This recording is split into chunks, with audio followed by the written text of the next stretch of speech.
நம்ம இன்றைக்கி எங்கே வந்திருக்கோம் அப்படின்னு பார்த்தீங்க அப்படின்னா, ஒரு ரைஸ் மில்லுக்கு வந்து பிபிஆர் பைப் வந்து ஒட்ட வந்திருக்கோம். பிபிஆர் பைப் மட்டும் இல்லைங்க, ஒரு ட்ரையர் வந்து, அதாவது ஏர் ட்ரையர் வந்து ஒரு இடத்துல இருந்து இன்னொரு இடத்துக்கு வந்து சேஞ்ச் பண்ணி வைக்க சொல்லியிருந்தாங்க. எதுக்காக சேஞ்ச் பண்ணி வைக்க சொல்லியிருந்தாங்க அப்படின்னா, ஆல்ரெடி வந்து ஒரு கலர் ஸ்டார்டர் இருக்குது, இப்போ அடிஷ்னலாக இன்னொரு கலர் ஸ்டார்டர் வந்து போட போகிறாங்க. ஸோ ரெண்டுக்கு சென்டரில் வந்து அந்த ஏர் ட்ரையர் இருக்கிறனால கொஞ்சம் டிஸ்டர்பன்ஸாக இருக்குது, கொஞ்சம் எடுத்து ஓரமாக வைக்கணும் அப்படின்னு சொல்லியிருந்தாங்க. ஸோ அதுக்காகத்தான் நம்ம வந்திருந்தோம். பார்த்துட்டு அந்த ஏர் ட்ரையருக்கு வந்து பிபிஆர் பைப்பு தான் ஒட்டியிருந்தாங்க. ஸோ கட் பண்ணி எடுத்துகிட்டு நம்ம சென்ட்ரல் இருந்ததை ஒரு ஓரமாக வந்து எல்லாத்தையுமே ஃபுல்லாக நகர்த்தி வச்சுட்டோம்.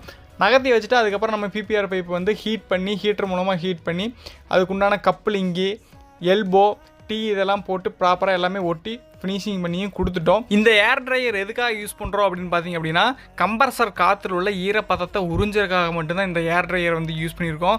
ஸோ நம்ம என்னென்ன பண்ணியிருக்கோம் அப்படிங்கிறத ஃபுல் டீட்டெயிலான வீடியோ யூடியூப்லேயும் கொடுத்துருக்கோம், கீழே லிங்க்லேயும் கொடுத்துருக்கோம். ஸோ போய் செக் பண்ணி மறக்காமல் பாருங்கள் என்னென்ன பண்ணியிருக்கோம் அப்படி